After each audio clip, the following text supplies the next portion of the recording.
A lot of families assume that the next step is obvious. Parents age, sell the home, downsize. In this Salt Lake Valley Real Estate Explainer, we'll walk through why selling isn't always the best option for aging parents' homes and how some families are restructuring property ownership instead. Here's what I see that most families are wrestling with. Housing affordability has changed dramatically. Interest rates have changed the math. Multi-generational living is becoming more common, and long-held homes have significant amounts of equity. So instead of automatically selling, families are asking the following. Should we keep the property? Can an adult child move in? Could the basement be used as an ADU or an accessory dwelling unit?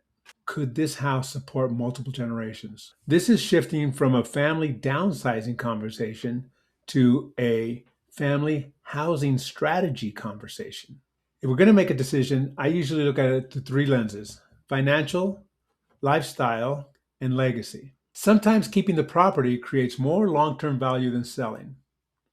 Examples: rental income potential, appreciation over time, preserving low property taxes or favorable financing. There's a lot of people sitting on 2% interest rates, avoiding the cost of re-entering today's housing market. For some families, the existing house is simply too valuable to give up.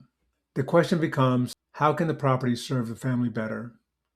Options may include adult children move in temporarily, aging parents are living on one of the levels, basement apartment conversion, shared housing expenses. Families are becoming more flexible in how they use the property.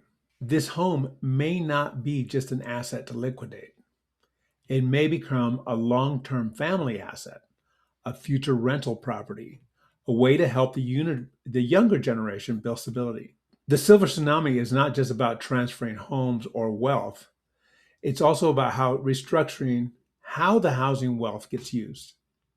A couple of mistakes that I see families make is they assume that selling automatically is the smartest move. Sometimes it's not. You don't evaluate the property's flexibility, basement space, lot size, layout for younger generations, and zoning. You ignore the affordability realities. Re-entering the market today can be difficult, or you make decisions too quickly. Families often need time to evaluate all of the paths. In the Salt Lake Valley, this matters because many long-term homeowners have substantial equity.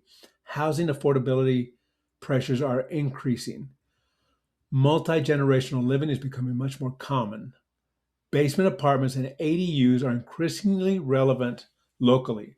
I'm seeing more families ask, how do we make this property work better for everyone? Not, how fast can we sell it? That's a major shift in the way that families think about real estate. There's no single right answer here. For some families, selling absolutely makes sense. But for many others, keeping the property creates more flexibility and stability in the long run. The most important thing is slowing down enough to evaluate the options clearly before making a major decision. If you want help thinking through those options, I'm happy to have a conversation with you.